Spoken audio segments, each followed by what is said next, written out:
Hello everyone, welcome back to study centre. तो आज हम पढ़ने वाले हैं माइक्रोब्स इन ह्यूमन वेलफेयर। जो चैप्टर था उसमें हम सेकंड वीडियो है, ये सेकंड पार्ट है।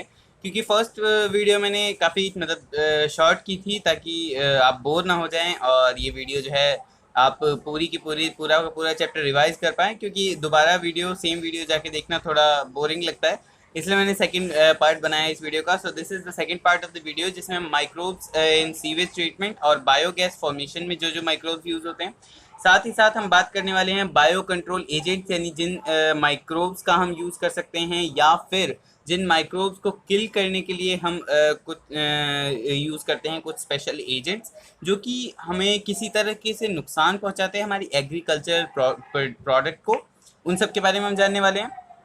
साथ ही बायो फर्टिलाइजर में आपको पता है कि कई टाइप के ऐसे माइक्रो ऑर्गेनिज्म हैं, खासकर ऐसे बैक्टीरिया हैं जो कि कुछ स्पेसिफिक फंक्शन परफॉर्म करते हैं in environment, like nitrogen cycle, phosphorus cycle.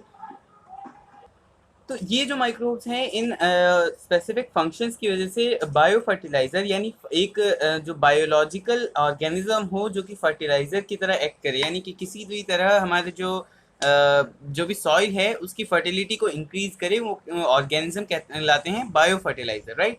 उसके बाद आपके जो हैं माइकोराइजा आते हैं, जो कि डायरेक्टली खुद इन्वॉल्व नहीं होते in the formation of any nutrient, लेकिन वो जो है टेक आउट करते हैं specific nutrients from the soil और वो देते हैं प्लांट्स को।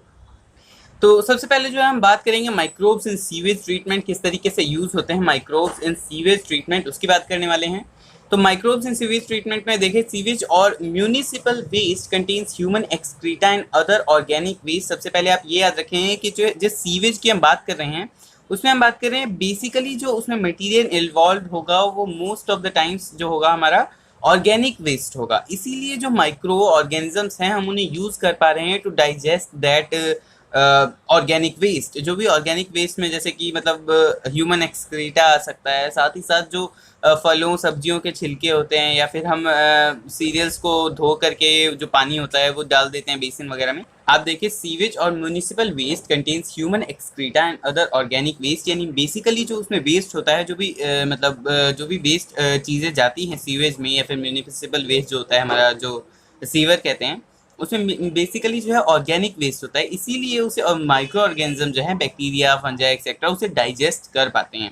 It also contains a number of pathogenic microbes, so should not be passed into reverse, streams और अदर वाटर बॉडीज। ये कहा जाता है कि अगर आप डायरेक्टली किसी वाटर बॉडी में, जैसे कि आपने ये चलन देखा होगा, ये न्यूज़ में भी आता है कि यमुना एंड गंगा जो है are very polluted because of sewage. जो सीवेज है उसे डायरेक्टली डिस्चार्ज कर दिया जाता था पहले, हालांकि अभी भी कुछ जगहों पे ऐसा होता है, ज़्यादातर ऐसा नहीं होता है, उसे रोकने की कोशिश की जाती है कि हमारा भी जो भी वेस्ट होता था उसे डायरेक्टली रिवर्स में या फिर other water bodies, lakes etcetera में छोड़ दिया जाता था। जो उसमें माइक्रो ऑर्गेनिज्म होते थे, कुछ उनमें से पैथोजेनिक भी होते थे, डिजीज कॉजिंग भी होते थे। आपको पता होगा ऐसे कुछ माइक्रो ऑर्गेनिज्म होते हैं जो जैसे कि निमोनिया एंड मलेरिया फैलाने वाले कुछ माइक्रो ऑर्गेनिज्म, और साथ ही साथ उसमें जो ऑर्गेनिक वेस्ट होता है वो भी कई बार पॉइजनस हो सकता है। तो इस तरीके से उन्हें डायरेक्टली वाटर बॉडीज में नहीं छोड़ना चाहिए। It is made less polluting by passing through sewage treatment plant, that is also called STP. STP यानी सीवेज ट्रीटमेंट प्लांट के बारे में आज हम पूरे का पूरा स्टडी करने वाले हैं, मतलब एक शॉर्ट रिवीजन होगा। ये बात आप ध्यान रखें कि this is a short revision. आप वीडियो को छोड़ के चले जाते हैं क्योंकि आपको लगता है शायद कि बहुत ज़्यादा शॉर्ट में है, पूरी इन्फॉर्मेशन नहीं है, ऐसा कुछ। But this is a revision series, NCERT revision series. NCERT में जो भी चीज़ें आपको सब कुछ मिलने वाले हैं यहाँ पे। So watch the video till the end. साथ ही साथ वीडियो अच्छी लगी हो तो लाइक ज़रूर करें, राइट। सो हम देखें इसमें कि there are 3 stages in this treatment plant, that is primary, secondary and tertiary. Most of the time अगर आप गूगल एक्सेट्रा पे सर्च करें या फिर कुछ बुक्स पढ़ेंगे तो आपको सिर्फ प्राइमरी और सेकेंडरी जो दो टर्म्स है वही मिलेंगी, आपको टर्शरी जो स्टेज है वो नहीं मिलेगी। बट मैं आपको शो करने वाला हूँ, एक इमेज है मेरे पास जो कि शो करती है क्लियरली आपको प्राइमरी, सेकेंडरी एंड टर्शरी जो स्टेज है। तो यहाँ पे आप देखिए सबसे पहले एक घर बनाया हुआ है। This is basically the cities, the places, the urban places basically, क्योंकि जो सीवेज है वो बेसिकली ज़्यादातर जो है अर्बन प्लेसेस में ही पाया जाता है। जो सीवेज सिस्टम है, जिसे सिस्टम कहते हैं कैनाल्स एंड टनल्स का, तो वो जो सिस्टम है वो बेसिकली अर्बन एरियाज में ही पाया जाता है। तो वहाँ पे एक हाउस दिखाया गया है। Waste water from cities and towns जो है वो बाहर आता है, उसे प्रीलिमिनरी ट्रीटमेंट किया जाता है। मतलब ट्रीटमेंट जो एक्चुअल है, प्रीलिमिनरी का मतलब होता है जो एक्चुअल चीज़ होनी है उससे भी पहले की चीज़। यानी प्रीलिमिनरी ट्रीटमेंट में होता क्या है कि प्री ट्रीटमेंट यानी removal of coarse solid and grits, यानी कि जो जैसे कि रिवर आपका जब पानी बहता है तो उसके कुछ पेबल्स, रॉक, सैंड वो भी चली जाती है वाटर के साथ। तो इसी तरह जो आपका सीवेज है उसमें भी जो आपका ऑर्गेनिक वेस्ट है या फिर वेस्ट प्रोडक्ट है जो भी हो, उन सब के साथ साथ कुछ सैंड, रॉक, पेबल्स जो बड़ी बड़ी सॉलिड पार्टिकल्स होते हैं जो कि डाइजेशन के लिए नहीं होते हैं, वो भी साथ में चले जाते हैं। तो उनको जो रोकने की चीज़ होती है, जो उनको अलग करने की चीज़ होती है, हम उसे ट्रीटमेंट में नहीं जोड़ सकते, इसलिए उसे प्रीलिमिनरी ट्रीटमेंट कहा गया है। Then we finally get to primary treatment. Primary treatment में क्या होता है, सबसे पहले प्राइमरी सेटलिंग टैंक, यानी कि जितना भी आपने बचपन में एक एक्सपेरिमेंट पढ़ा था, मतलब बचपन मतलब 8th 9th 10th तक, कि वो जो पानी लेते हैं हम थोड़ा सा जिसमें डर्ट मिक्स होती है, और वो डर्ट वाला पानी जो है हम एक ग्लास में रख देते हैं। सेडिमेंटेशन होता है, सारा का सारा जो डर्ट होता है वो नीचे सेटल हो जाता है, एंड प्योर वाटर का ऊपर से धीरे धीरे हम निकाल लेते हैं। यहाँ पे भी सेम वैसा ही होना है। होता क्या है कि जो भी हमारा वेस्ट है सीवेज से, उसे लाके एक सेटलिंग टैंक में रख दिया। अब उस सेटलिंग टैंक में धीरे धीरे जितना भी मटेरियल है जो वेस्ट है वो सारा का सारा नीचे सेटल हो गया, एंड ऊपर से वाटर को रिमूव आउट कर लिया जाता है, राइट। उसके बाद ये जो वाटर है इसे एयरेशन जोन में भेजा जाता है या फिर एनारोबिक स्लज डाइजेस्टर में भेजा जाता है। होता क्या है कि सबसे पहले तो यहाँ पे जो सेकेंडरी और बायोलॉजिकल ट्रीटमेंट है, यहाँ पे डिफरेंट तरीके के आपके माइक्रोब्स यूज होने हैं। या तो वो बैक्टीरिया हो सकते हैं, फंजाई, बट मेनली दो कैटेगरीज हैं, that is anaerobic and aerobic. यानी वो जो माइक्रो ऑर्गेनिज्म यूज कर रहे हैं वो एनारोबिक है या एरोबिक है। तो सबसे पहले प्राइमरी स्लज को जो है एनारोबिक स्लज डाइजेस्टर में भेजा जाता है, जिसमें बायोगैस का सिंथेसिस होता है। होता क्या है, सबसे पहले जो प्राइमरी सेटलिंग टैंक है वहां से आपका एयरेशन जोन में भेजा जाता है, यानी बहुत सारी एयर को बबल किया जाता है। एयर का मतलब है उसमें ऑक्सीजन रिच हो, यानी बहुत सारी ऑक्सीजन हो, ताकि जो माइक्रोब्स हैं वो उसे यूज करके डाइजेस्ट कर सके।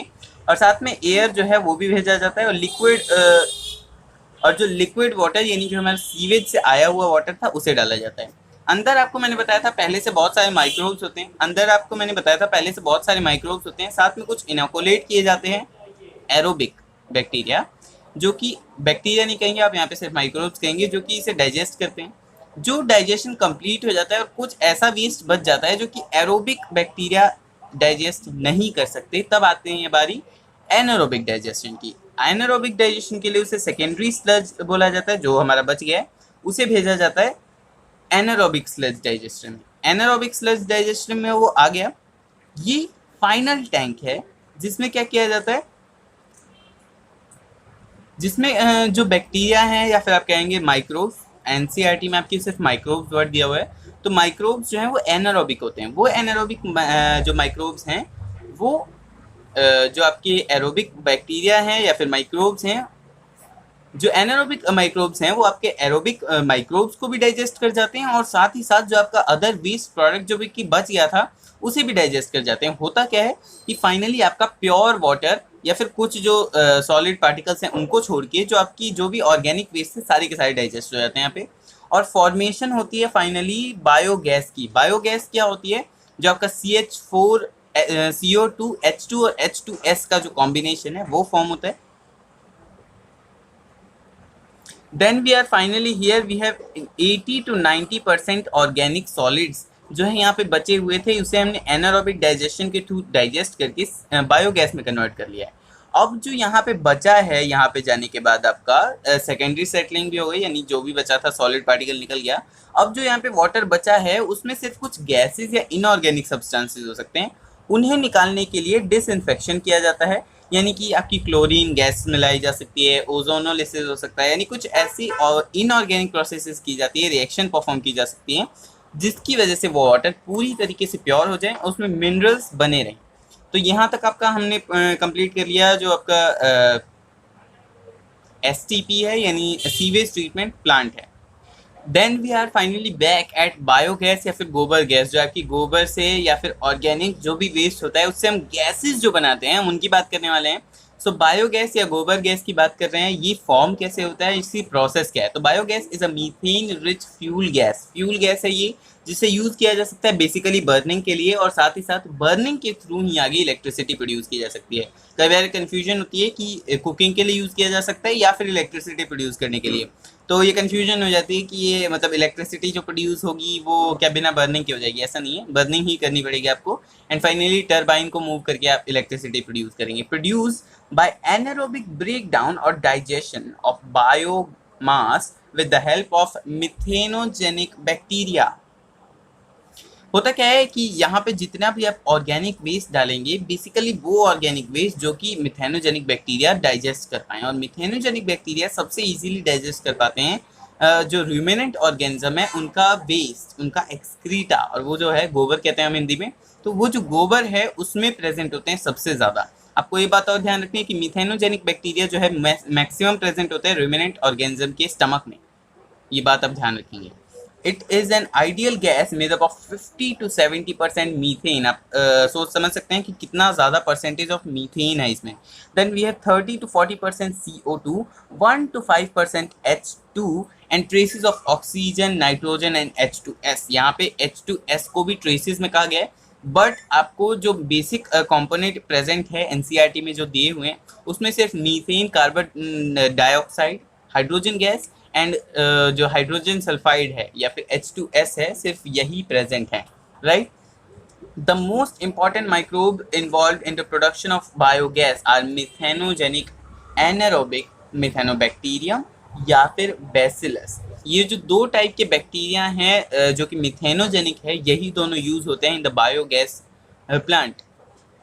The energy released from biogas depends upon the proportion of methane present in it। क्योंकि आपको पता है जो CO2 है वो तो खुद ही जो है मैक्सिमम ऑक्सीडेशन स्टेट पे है कार्बन, तो मतलब वो मैक्सिमम ऑक्सीडेशन उसका हो चुका है, उसकी बर्निंग नहीं हो सकती। H2 जो है 1 to 5% है, तो उसकी बर्निंग का कोई लॉजिक बनता नहीं है। सो हमारा जितना ज़्यादा मीथेन होगा उतनी ज़्यादा बर्निंग होगी, उतनी ज़्यादा कैलोरीज यानी उतनी ज़्यादा हीट या फिर एनर्जी रिलीज होगी। सो जितना ज़्यादा प्रपोर्शन आपका मीथेन का होगा उतना ज़्यादा अच्छा आपका बायोगैस माना जाएगा। बायोगैस ट्रीटमेंट प्लांट का ये जो NCERT में डायग्राम दिया हुआ है, this is the God father diagram. Literally यही वो डायग्राम है जो आपके एग्जाम में पूछा जाएगा, इससे एक्स्ट्रा कुछ नहीं पूछा जाएगा। हाउएवर इस डायग्राम को स्टडी करने में कई बार गड़बड़ हो जाती है। सो लेट्स सी कि इस डायग्राम में है क्या। सबसे पहले आप यहाँ देखें कि एक बड़ा चेम्बर है जिससे दो पाइप्स जा रही हैं, डिफरेंट लेवल्स पे है ये पाइप। होता क्या है इसमें, जो फर्स्ट वाली पाइप है जिसका लेवल नीचे है, ये होती है डंग एंड वाटर, जो कि हम जो भी ऑर्गेनिक वेस्ट डाल रहे हैं मोस्टली हम डंग डालते हैं, यानी कि गोबर है वो डालते हैं, तो इसीलिए ये जो है विलेजेस में भी होती है। तो इसमें जो है डंग एंड वाटर डाला। एक और बात और ध्यान रखें कि इसमें वाटर बहुत सारा चाहिए, पहला तो हीट कंपनसेट करने के लिए क्योंकि रेस्पिरेशन में हीट बहुत ज़्यादा होती है। दूसरा, आपको पता है वैसे भी रेस्पिरेशन में वाटर बहुत सारा चाहिए होता है, we need water for respiration. इसके बाद ये सारा जो मटेरियल हमने डाल रहा है ऑर्गेनिक वेस्ट, ये जो है मेन चेम्बर में गया। यहाँ पे हमने, इसका नाम है डाइजेस्टर, यहाँ पे हमने एनारोबिक बैक्टीरिया यानी जो मिथेनोजन है वो डाल के रखा हुआ है। मिथेनोजन जो है इस पूरे के पूरी जो भी ऑर्गेनिक वेस्ट है इसे डाइजेस्ट करेगा, कन्वर्ट करेगा इन सारी गैसेज में। आप देख सकते हैं मैक्सिमम प्रोपोर्शन इसमें दिया हुआ है सबसे फर्स्ट नंबर पे मीथेन का, देन कार्बन डाइऑक्साइड एंड साथ में हाइड्रोजन और हाइड्रोजन सल्फाइड, O2 N2, ये सारी चीज़ें भी निकलने वाली है। उसके बाद जब ये जो वेस्ट है वो बढ़ता जाता है एक लेवल पे पहुंच जाता है, और गैसेस के फिल होने से ये जो इसका ढक्कन है एक तरीके से आप कह सकते हैं एल्यूमिनियम का बना होता है ताकि ये हल्का रहे, गैस होल्डर कहते हैं इसे, ये भी जो है गैस के भरने से ऊपर की तरफ पुश आता जाता है। जब इसमें सफिशिएंट अमाउंट ऑफ गैस हो जाती है तब ये काफ़ी ऊपर पुश हो जाता है, इसकी वॉल्स खुल जाती हैं और गैस आगे चली जाती है। और जो स्लज होता है, जो एक्स्ट्रा स्लज है, वो इस वाले लेवल के आने के बाद स्लज जो है बाहर निकाल लिया जाता है, जो वेस्ट होता है, राइट। तो यहाँ हमने कवर करा है गोबर गैस या फिर जो बायोगैस प्लांट है उसके बारे में। Then we have the bio control agents The natural method of pest and pathogen control involving use of viruses, bacteria, and other insects which are their natural predators, pests, is called biocontrol or biological control. They include bioherbicide, bioinsecticide, etc. They inclusively are called biopesticide. यानी कि biopesticide किसे कहा जाता है? जो bio control agents में जो specially used कुछ चीज़ें होती हैं जैसे कि बायो हर्बिसाइड, बायो इंसेक्टिसाइड, उन्हें कहा जाता है biopesticide. So the natural method of pest and pathogen control involving use of virus, bacteria and other insects. यहाँ पे बात की गई है इंसेक्ट्स की भी, however यहाँ पे क्योंकि वायरस और बैक्टीरिया वो भी इन्वॉल्व हैं इसलिए इसे microbes in human welfare chapter में दिया गया है. सो ये जो है कुछ ऐसे माइक्रो ऑर्गेनिज्म या कह सकते हैं ऐसे ऑर्गेनिज्म होते हैं जो कि ऑलरेडी प्रेजेंट है इन नेचर, जो बाकी हमारे माइक्रो ऑर्गेनिज्म है जो कि हमारे क्रॉप को किल कर रहे हैं उनके प्रेडेटर के रूप में. यानी जो माइक्रो ऑर्गेनिज्म हमारी क्रॉप्स को डिस्ट्रॉय कर रहे हैं उनकी प्रेडेटर्स को हम यूज़ कर रहे हैं अपने फ़ायदे के लिए ताकि उन माइक्रो ऑर्गेनिज्म को किल किया जा सके और अपनी क्रॉप्स को बचाया जा सके. इसे कहते हैं बायो कंट्रोल मेथड. और बायो कंट्रोल एजेंट्स हैं जो कि हमें हेल्प कर रहे हैं इन किलिंग द पेस्ट्स. ये जो आपका पूरा का पूरा जो पैराग्राफ है इन एनसीईआरटी, इसमें बहुत सारी इन्फॉर्मेशन गिवन है, बट मोस्ट इम्पॉर्टेंट जो इन्फॉर्मेशन है that is your bacillus thuringiensis. ये आप इम्पॉर्टेंट है बहुत ही ज़्यादा. बीटी कॉटन जिसमें से सबसे ज़्यादा कॉमन एक क्रॉप बन चुकी है स्पेशली इन इंडिया. मैक्सिमम जो बीटी वैरायटी है वो कॉटन की ही है. बैसिलस thuringiensis ये एक स्पेशल टाइप की बैक्टीरिया है जिसमें से हमें एक प्रोटीन मिलता है जो कि मोस्ट ऑफ द इंसेक्ट्स को किल करने में हमारी हेल्प करता है. वो इंसेक्ट्स जो कि हमारे क्रॉप्स को डिस्ट्रॉय करते हैं like cotton borer, corn borer, इस तरीके के जो इंसेक्ट्स हैं जिनके 3 बेसिक टाइप्स हैं यहाँ पे दिए हुए हैं आपके. उसके बाद देखिए कुछ जो है आपके ऐसे इंसेक्ट्स भी दिए हुए हैं जो कि दूसरे इंसेक्ट्स या फिर माइक्रो ऑर्गेनिज्म पे फीड करते हैं like the very familiar beetle with red and black marking जिसे आप लेडी बर्ड कहते हैं. And dragonflies are useful to get rid of aphids and mosquito. जो एफिड्स एंड मस्कीटो हैं उनके प्रेडेटर्स हैं आपकी ladybird and dragonflies respectively. इनको आप याद रखेंगे. साथ ही आपके प्रेजेंट है यहाँ पे आप देख सकते हैं a biological control agent being developed is for the use in treatment of plant disease is fungus trichoderma. trichoderma fungus भी आपकी काफ़ी ज़्यादा इंपॉर्टेंट है. ये MCQ and 1 marker in 12th exam में भी आ सकता है. trichoderma species are free living fungi that are very common in root ecosystem. They are effective biocontrol agents for several plant pathogens. यानी यहाँ पे ये जो है बहुत सारी डिजीजेस को क्योर करने में हेल्प करते हैं जो कि कॉज होती हैं डिफरेंट माइक्रो ऑर्गेनिज्म से. Baculovirus are pathogen that attack insects and other arthropods. जो ब्यूकोलो वायरस है जिनमें सबसे ज़्यादा जो फेमस है that is nucleopolyhedrovirus, जो कि सबसे ज़्यादा यूज़ किया जाता है to kill different arthropods. Baculovirus जो है स्पेसिफिक वायरस हैं जो कि अटैक करते हैं स्पेशली आर्थ्रोपोड्स पे, इंसेक्ट्स पे. These viruses are excellent candidates for species specific narrow spectrum insecticidal application. यानी कि जब हमें स्पेसिफिक टाइप के जो हमारे इंसेक्ट्स हैं उन्हें किल करना है, यानी कि हमें ऐसा नहीं कि सारे इंसेक्ट्स को किल कर देना है. एक लेडी बर्ड है या फिर हमारी ड्रैगन फ्लाई है या फिर हमारे एफिड्स हैं, जेसिड्स हैं, ये जो स्पेसिफिक टाइप के इंसेक्ट्स हैं हमें सिर्फ उसी को किल करना है. तब हमें ब्यूकोलो वायरस का सबसे अच्छा एग्जांपल मिलता है क्योंकि ये जो है नैरो स्पेक्ट्रम है. नैरो स्पेक्ट्रम उसको कहते हैं जो कि एक स्पेसिफिक टाइप के ऑर्गेनिज्म को ही हिट करें. They are been shown to have no negative impact on plants. यानी हमने कई बार सुना है कि जो पेस्टिसाइड या इंसेक्टिसाइड है उन्हें अगर प्लांट्स में डाला जाए तो वो बाद में ह्यूमंस को और प्लांट्स को भी काफ़ी इफेक्ट करते हैं, जो सॉइल है उसे भी ख़राब करते हैं. बट जो बायो फर्टिलाइज़र या बायो इंसेक्टिसाइड, पेस्टिसाइड है, इनकी सबसे बड़ी बात यही होती है कि ये किसी तरीके के और दूसरे ऑर्गेनिज्म को अफेक्ट नहीं करते, ह्यूमंस को अफेक्ट नहीं करते, प्लांट्स को अफेक्ट नहीं करते, बर्ड्स, फिश और इवन नॉन टारगेट इंसेक्ट्स, यानी बल्कि ये दूसरे इंसेक्ट्स को भी हिट नहीं करते, सिर्फ उन्हीं इंसेक्ट्स को किल करेंगे जिनके लिए ये स्पेसिफिकली बने हैं. This is specially desired when beneficial insects are being conserved to aid in an overall integrated pest management program. आपको ये पता होगा कि कई सारे इंसेक्ट जो हैं इंपॉर्टेंट भी होते हैं लाइक बीज और कुछ टाइप के जो एफिड्स हैं वो भी कई बार कुछ जो क्रॉप्स हैं उनके लिए यूज़फुल होते हैं क्योंकि ये जो है पॉलिनेशन में हेल्प करते हैं। पॉलिनेशन की प्रोसेस को ये ज़्यादा स्पीड अप कर पाते हैं। और आपको ये पॉलिनेशन वाले चैप्टर में आपने पढ़ा भी था, जो आपका सेकंड चैप्टर है, कि अगर ये सिर्फ इनऑर्गेनिक जो आपके ये जो पॉलिनेशन की प्रोसेस है, अगर ये सिर्फ एयर और वाटर के थ्रू ही होनी हो तो ये बहुत ज़्यादा स्लो हो जाएगी, क्योंकि इंसेक्ट्स जो हैं वो डायरेक्टली फ्लावर्स के ऊपर पॉलिनेशन करने के लिए जाने जाते हैं। और when an ecologically sensitive area is being treated, यानी कुछ ऐसे इंसेक्ट्स भी होते हैं या फिर कुछ ऐसे ऑर्गेनिज्म भी होते हैं जिनको अगर ख़त्म कर दिया जाए एक स्पेसिफिक एरिया से, तो उस पूरी के पूरे एरिया के इकोसिस्टम ही बदल जाएगी, ख़राब हो जाएगी। राइट, आगे हम देखें बायो फर्टिलाइजर की बात करी गई है। बायो फर्टिलाइजर में जो है 3 टाइप के मेन माइक्रो ऑर्गेनिजम्स की बात की गई है, जिनमें है nitrogen fixing bacteria. Nitrogen fixing bacteria के बारे में आप पहले भी जानते हैं,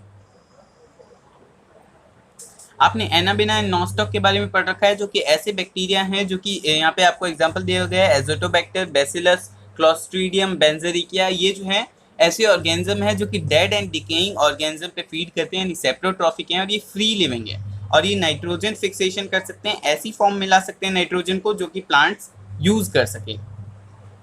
the most important of the symbiotic nitrogen fixing bacteria is rhizobium. Rhizobium की कहानी आप क्लास 10th से पढ़ रहे हैं, जो कि नोड्यूल वाले प्लांट्स या फिर आप कह सकते हैं जो आपके फली वाले प्लांट्स होते हैं, जैसे कि pea forms nodules on the root of legume plants. Legume वाले प्लांट्स में नोड्यूल फॉर्म करते हैं।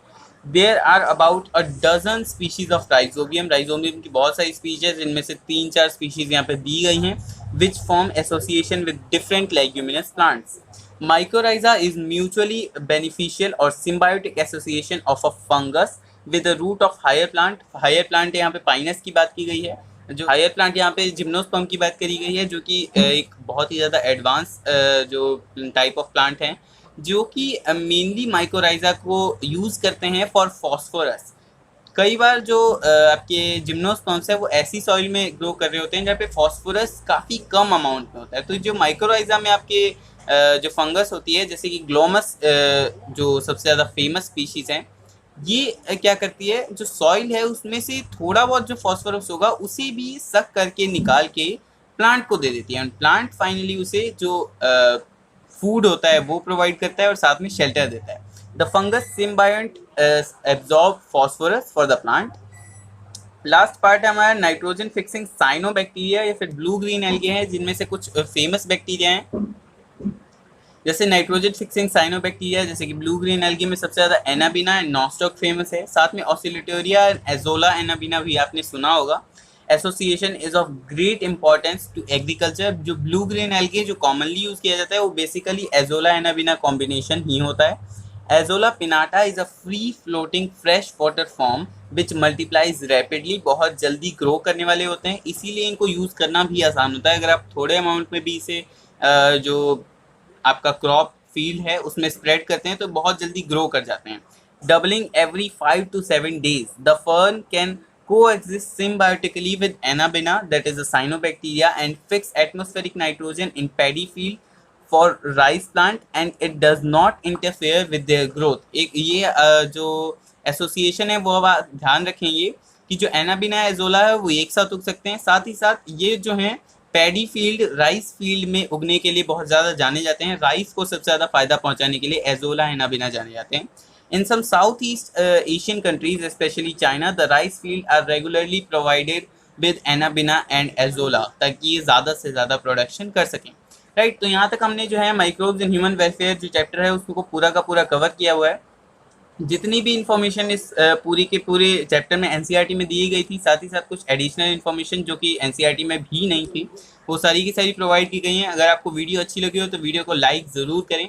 साथ ही साथ अगर इसी तरीके की बायो की पूरी रिवीजन करनी है for neat and class 11th and class 12th, तो चैनल को सब्सक्राइब ज़रूर करें। चैनल को सब्सक्राइब करेंगे तो मुझे भी सपोर्ट मिलेगा और आगे आपको जो भी वीडियोज़ पोस्ट होंगी वो आपको मिलती रहेंगी। नोटिफिकेशन को ऑल नोटिफिकेशन ऑन कर ले ताकि सारी वीडियोज़ आप तक सबसे पहले पहुँच जाएँ।